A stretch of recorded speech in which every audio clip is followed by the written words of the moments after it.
Finally got some progress going. Got the frame up here. We got the engine in the frame. Still have to make but put the front motor mounts on.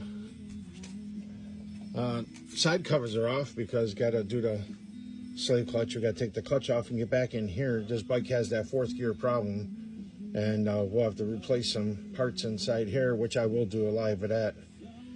And then everything else is coming along pretty smooth. The engine's in, frame's up there, frame's all bolted together, because this bike, this is a different piece. This bike has a multi-piece frame, so that's all done. The fins are all polished, and I'll do the decompression cables, the bracketry I got to put in there. I'll get that done on these probably tomorrow.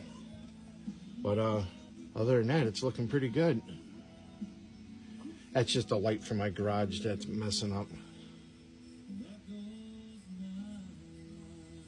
There's John over there. He's the one helping me with the bike.